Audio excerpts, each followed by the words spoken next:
Hey guys, welcome back to the channel. It is Christina here. I hope you are having the most amazing day ever. So today is when I do a bit of a check-in. So once a month I come into the space and share about how I've been going in regards to things like weight loss, my month, all of that type of stuff. So let's talk about all of the things. I have a number of things to talk about this month. So generally speaking, one of the first things that I want to do is come in and just let you know, how have I gone with weight loss this month? Now, this month has been an interesting month in the sense that I haven't lost as much as I have previous months in regards to the scales. So previous months I've lost loads. This month I've lost 1.8 kilos.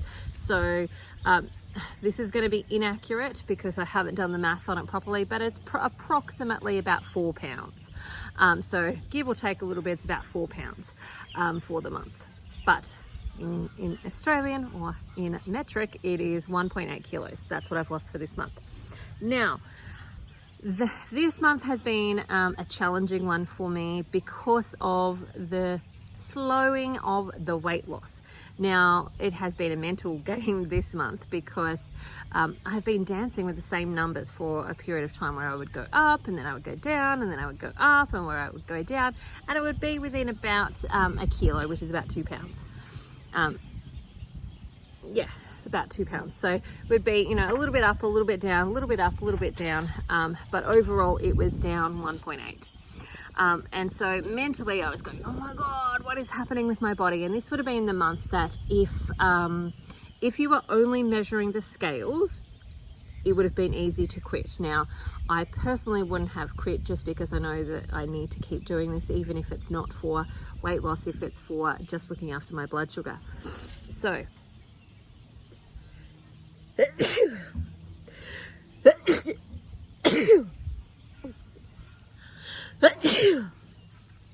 sneezing. Okay, so up and down within, a kilo essentially. Mentally that was challenging because of, part of the dopamine reward factor is like getting to my results and hitting those results. So this is why it's super important to make sure that you are measuring and that you are tracking as many different markers as you possibly can to see how things are actually going. So I measure every day. I measure my blood glucose levels because that's one of the main reasons I started Carnivore for myself, was to get my blood sugar regulated and get it back into normal range. So my blood sugars have been coming down. So they started at 21.1. For those in the US, that would be equivalent to your HbA1c or your AB1C, I think it is called over there. So that started at 21.1. It came down into the 8s. It came down, and periodically I've been dipping a little bit lower than that. So I've had a couple of 5s here and there. I've had a couple of other numbers here and there in between that. So, but mostly, if I look back over my records, October, it mostly sat regularly in the 8s, and then what is that? That's not October. Yeah, that's October. Beginning of October, it was regularly in the 8s. The end of October, it was regularly in the 7s. November, it's now regularly in the 6s. So it's periodically been coming down a marker during that whole period. So it's been improving, and that's the main reason that I actually started Carnivore, was to get that in control and under control. And again, periodically I've just had like a random 5.9 or a random other number that has jumped in there. But mostly I can see a pattern where it came down to the 10s, it came down to the 9s, it's come down to the 8s, down to the 7s, and now it's in the 6s on a regular basis. So I can wake up most mornings and predict that at the moment it's going to be in a 6 something range. Now, my guess is, going from the trajectory of my previous months, that probably December will see me hitting the 5s, which is exactly where I kind of want it at this point in time. So that January I'm hitting the 4s, and that's where I kind of want to stay within that, 3.5 to 5.5 sort of range, ideally more around a 4, and that's where I want it to get as my ideal. But it's coming down the way that I want it to be. So this is where, again, it's really important to look at your non-scale victories to see what else is actually taking place. Now, the other thing that I want to say is it's really important to measure. And if I had not have measured, this month would have been a really challenging one, because again, I was going up a little bit, coming down a little bit, not a ton. I was staying within about the same, 1 kilo, etc. But I'm on the cusp of moving into the next sort of bracket, which is kind of, like that's a little milestone for me, is to get into the next bracket. Just like with the blood glucose, getting into that next little bracket is a win as well. And so just on the cusp of actually solidly getting into the next 10 kilos. And that was really, really frustrating. But because I measured myself, and I have been taking measurements, that has shown something else has happened this month. So for me this month, I didn't lose any on my waist. So I've got 0 centimeters reduction on my waist, but my hips, I've lost this month 4 centimeters. So 4 centimeters have come off my hips, 3 centimeters have come off my arms, and 3 centimeters have come off my thighs, and 2 centimeters have come off my chest this month. So overall, except for the waist, everything is shrinking. And my husband goes, oh, you've got an hourglass figure. I'm like, no, I'm getting a bit more square. Because the waist itself didn't decrease, but the breasts and the hips did decrease, along with my thighs and my arms as well. And so that for me is an absolute win, because while I didn't lose the kilos on the scale, I lost in size.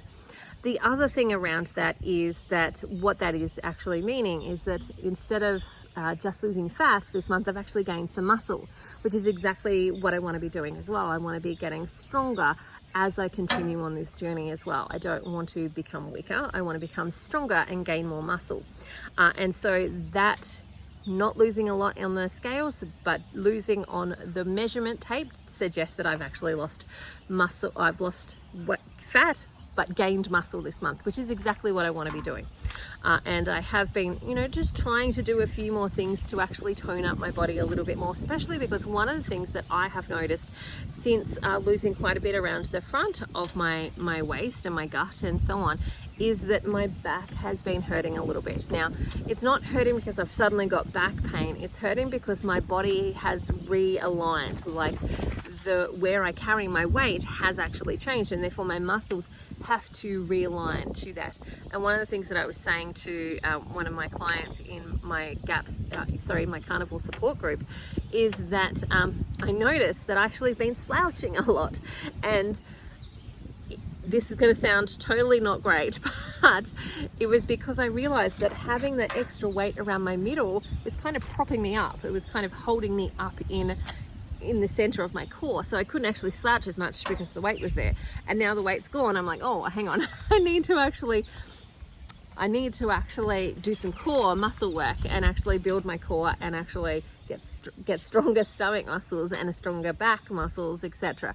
And that's where that pain has kind of come from me just starting to really consciously, sit up a bit straighter, make my muscles do some work, and get some more core muscles and activation actually taking place. So I've been doing, on purpose, some core activities, mostly in the pool, which is where I love to do them, and so on. So that is great. The other thing too that I've noticed this month is the shorts that I'm currently wearing, which you can't see, but I brought them about a month or two ago, and they fit, but they were slightly tight in some areas of my body. And now they're not tight at all. They're completely fit exactly how they should, which is fabulous as well. So noticing it, yes, it's happened on the measurements. It's also happening on my clothes, and I'm seeing some differences that are taking place, which is really, really great. So measure, track, because you never know when you actually will need to look back at it and go, okay, I can see some patterns are taking place. I can also see the changes that are taking place. Now, the other thing I want to talk about is my hair. I've just given myself a bit of a cut because I was getting to the point where my hair has thickened up so much, and it's gotten really curly as well, which is interesting to just kind of observe that, the more the hair has grown back, the curlier it has been getting. So I have no product in my hair. I've just washed it essentially, and it's dried like this. So my hair has thickened up. It's gotten curlier as well, and I was noticing that when I put my hair back in a pony, that I would be able to pull it And then there would be this distinct part, which happened about here, where it was thinner, where it dramatically got thinner. And that's because I've got all of this new growth that has come through. So this, for example, this is all new growth that's happened in my hair over the last 4 months. And it's dramatically sped up. So my hair is growing a lot faster. It's growing back a lot thicker, and it is, you know, I'm not dropping it. So I'm not losing as much hair. So it's in itself, I've got more volume and more thickness within my actual hair as well. So I gave it a cut because it was annoying me that there was this like big difference between the hair. And so this is probably the shortest I have been in a long time. I'm like, I did it today, so I'm still kind of getting used to seeing myself. But I'm hoping that because my hair is growing really fast, that it will grow back really quickly as well. So fingers crossed that actually happens. So hair, thicker, curlier, and yeah, that's happening. Eyesight, so I don't have my glasses on today, and I most days actually forget to put them on now. And it's not that I don't need them. I definitely still need them for things like reading fine print and so on. I don't need them to, like, right here in front of me I have my numbers for the month, and my booklet is open. I don't need it for this type of work, but I do need it for like reading like the back of packets and stuff like that. But because my eyesight is clearer and it's not as blurry when I wake up in the morning, that reminder to put my glasses on is actually not there anymore. I'm not getting that instigation of like, oh, I can't really see that I need to put my glasses on. And so it's often not until I'm actually about to do something that I go, oh, I should put my glasses on. So yes, eyesight has definitely improved. What else? Lots of other things like, you know, energy is improved, all of that type of stuff, which is continued to maintain and be good for me. I will confess that this month I had 2 cakes. So my daughters, who are 11 months and 3 weeks apart, had their birthdays. So one of them turned 18 and the other one turned 19. And so they had birthday cakes. I had a really small piece on the first one, and then I had a bigger piece on the second birthday. And man, oh man, did I pay for that. Like, it was a good reminder of actually what that does to my body. So for me, they were one-offs. I just had the piece of cake. I didn't have anything else. The second one, where I had this bigger slice, I then made myself a meat patty with some butter afterwards, because I was just like, I need some protein to stabilize this blood sugar. So I want to talk about that for a little bit, because one, it took me a whole day to really recover from that second slice of cake. The first one wasn't as bad because I had like a really, really small piece. But the second one was, you know, probably a normal sized piece of cake. And it took me a whole day. Like I ended up, like, my eye got really sore and puffy. What else happened? Like, nose was running. I didn't sleep well. I felt crabby the next day. Like, I was not a nice person to be around, and all I wanted to do was sleep. Like, energy was so bummed out, like, it was not funny. But on a positive note, my blood glucose didn't actually raise.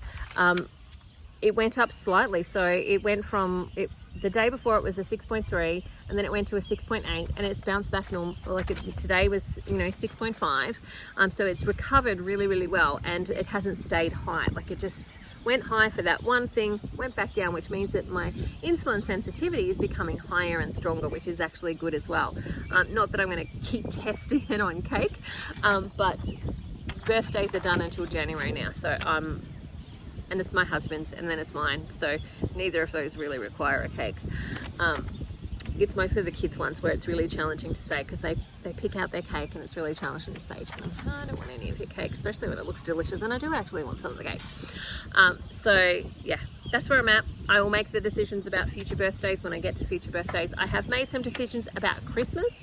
So certainly for me, my goal will be Christmas Day is definitely going. We're traveling, so we're not really around family. We're not really going to Christmas gatherings, those types of things. It's just going to be Christmas Day, and it'll most likely just be us for Christmas Day.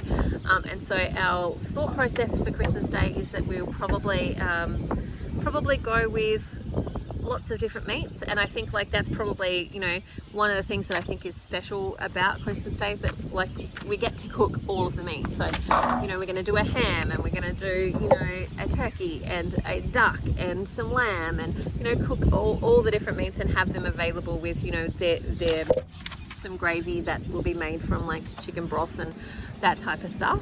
And then dessert wise, I will let the kids make a couple of desserts that they want to make.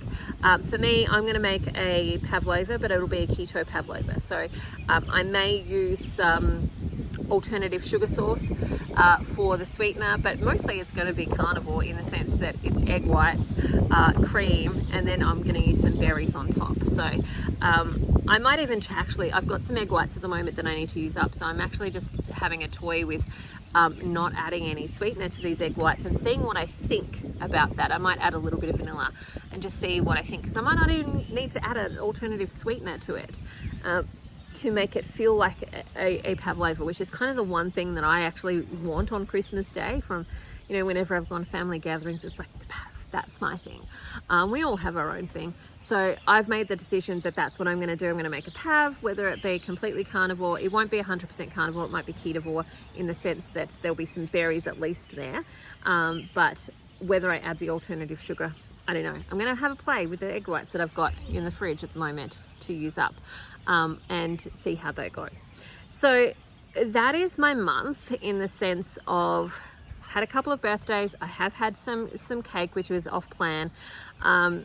I've recovered really well from them, like in regards to blood sugar. It took me a good 24 hours to recover from the sugar in regards to mentally feeling good again, like getting my energy back up again, not feeling tired. Like pretty much all I wanted to do was sleep the next day. And it's a really good reminder, I think. Like, this is not to encourage you to go out and eat lots of sugar. It is to say that sometimes these things are a good reminder, because we can forget how good we're actually feeling, because we're feeling good all of the time, that we can forget how good we're feeling compared to what we felt like previously to that. So that was a good reminder for me. And I think it was also a good reminder for my husband, because he's like, yeah, we don't want you like this because you're tired, you're not doing things, you're not happy and bubbly, and you're really cranky, and you're not fun to be around.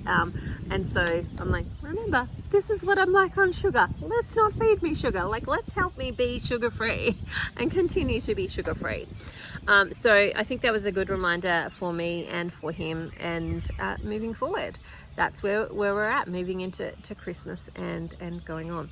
I'm curious, if you're watching this, I'm curious about what your thoughts are on Christmas. If you are carnivore already, what are you planning on Christmas? Are you going to stay 100% carnivore on Christmas? Are you having a little bit of a give on a particular event?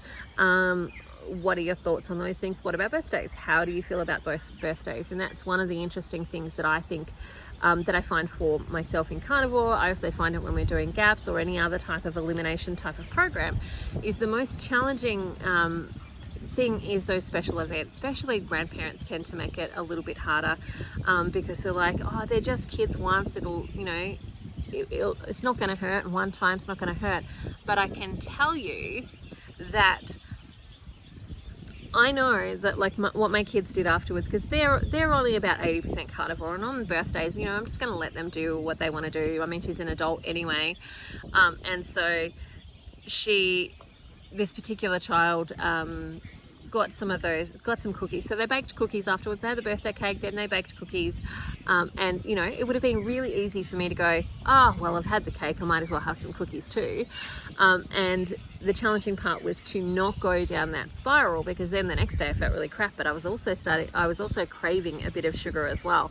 And so the way that I pulled myself out of that was to eat fat and meat. So I was just like, I'm just not going to let myself be hungry today. I'm actually, you know, not even a little bit hungry today. I'm just going to eat. And that pulled me out of that sugar sort of craving spiral really quickly, was just to eat, so that I didn't let myself go, oh, there's still cake in the fridge, or oh, there's those cookies there that they didn't finish. Like, not let myself dance with any of that mentally. And because I wasn't hungry, I just kept myself full, and I, you know, picked things that, you know, I really like to actually eat, so that makes it easier.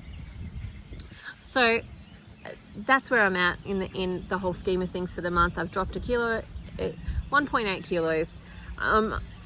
bit more than 1.5 kilos, not quite 2 kilos, but I've certainly lost weight from my hips, my thighs, my chest, my arms, all of that, which is really, really great. So that's it for me for the month. I'll update you in December. Well, probably January I'll update you in December about, January. about December's results, and let you know how I've gone there. So again, I'm curious, what are your thoughts over the new year? Drop me a comment below. Tell me what you're planning to do. Are you somebody that's also waiting to get through the holiday season and then start carnivore, or start something else that you're thinking about starting? I know there's a number of people that are doing that. I'm curious where you sit on that. Also, don't forget, I have a carnivore support group. You can come and join me in that. It's christinamatthewson.com/carnivore support, and you can come and join me in my group coaching program, or you can have some private coaching with me. All right, that's it for me today. I hope you have the most amazing day ever. Bye for now. See you later.